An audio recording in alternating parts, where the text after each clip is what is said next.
Well, in verse 8, he says, when the Holy Spirit comes, He will convict. Now the word convict is a pretty strong word at this point. Some translations say, rather than convict, they say convince. Convince doesn't seem to be quite as abrasive, but the New International Version uses that stronger word that says the Holy Spirit will convict.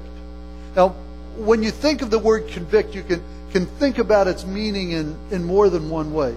According to Webster's definition, the most common definition of convict is to prove or declare guilty of an offense.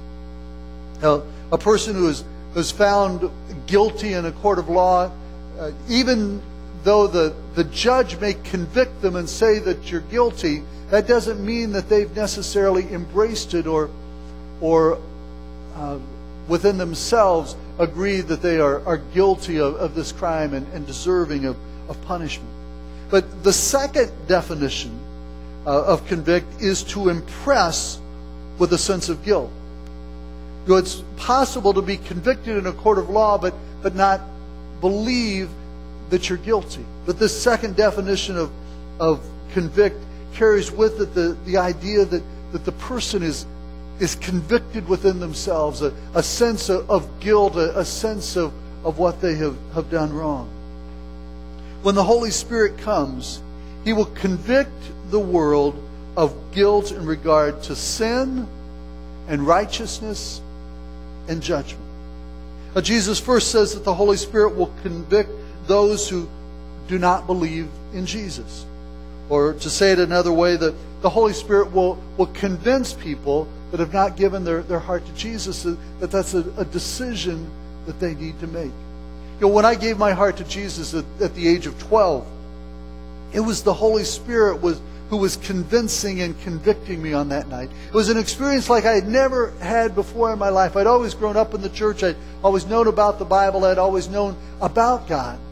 But on that night, for the first time in my life, the Holy Spirit said to me, what the pastor's saying is for you. You may not have done anything horrible in your life. You may not have any great big sins, but it still applies to you that all have sinned and fallen short of the glory of God. On that night, I realized for the first time that I needed to confess my sins. It wasn't an issue of making it into God's kingdom on the coattails of relatives or the coattails of my church. But realize that I need to ask for forgiveness for the first time. The Holy Spirit convinced me of my sin, and I responded to the Holy Spirit's leadings and promptings. I became a Christian on that evening because I responded to the Holy Spirit's guidance. Now, sometimes we can hear the Spirit's voice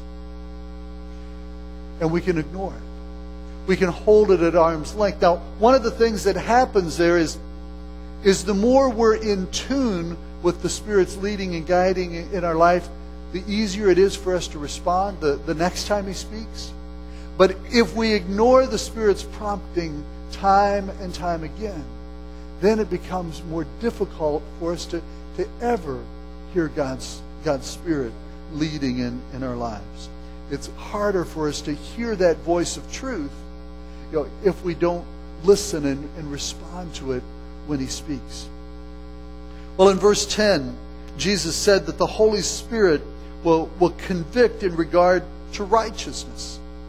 Stated simply, righteousness is right living. Jesus instructed the disciples on right living. He instructed them that they are to live as a part of God's kingdom. And He said that the Holy Spirit will lead you into righteousness, lead you into right living. When Jesus was walking with them, He would teach them and kind of tell them what they should do to live right. But now Jesus is saying that's the job of the Holy Spirit. The Holy Spirit will help you to know the difference between right and wrong. The Holy Spirit will help you to go in the ways that God would have you to go. As Jesus was being that example for His disciples, now the Holy Spirit is is acting in our lives on Jesus' behalf. The Holy Spirit will plant convictions in us that will cause us to live in ways that honor God. The Holy Spirit will plant convictions in us that will cause us to live as Jesus would want us to live. Verse 11 says that the Holy Spirit convicts in regard to judgment, because Satan, the prince of this world, already stands condemned. The Holy Spirit helps us to know the difference between right and wrong. The Holy Spirit helps us to judge the difference between good and evil. In verse 12, Jesus said, "I have so much more that I want to say to you, but it's more than you can take at this time."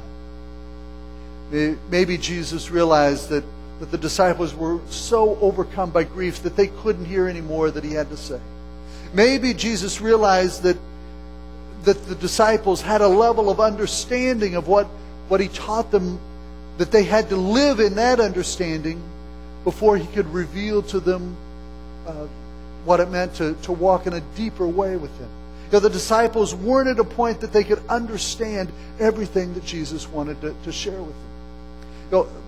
Back when I was starting to take piano lessons, the first book that I took piano lessons out of only had 9 notes in the whole book. Now, those 9 notes were printed several times throughout the book in different orders, but everything that I learned in that first piano book was middle C and the 4 notes above it, or middle C and the 4 notes below it. I had to learn those basics before I could learn how to what other notes were and how to move my hands around into other positions. Well, there was so much more that Jesus wanted the disciples to know, but he realized that they were not at a point that they could comprehend it. They were not at a point that they could embrace it. They were not at a point that they could learn it.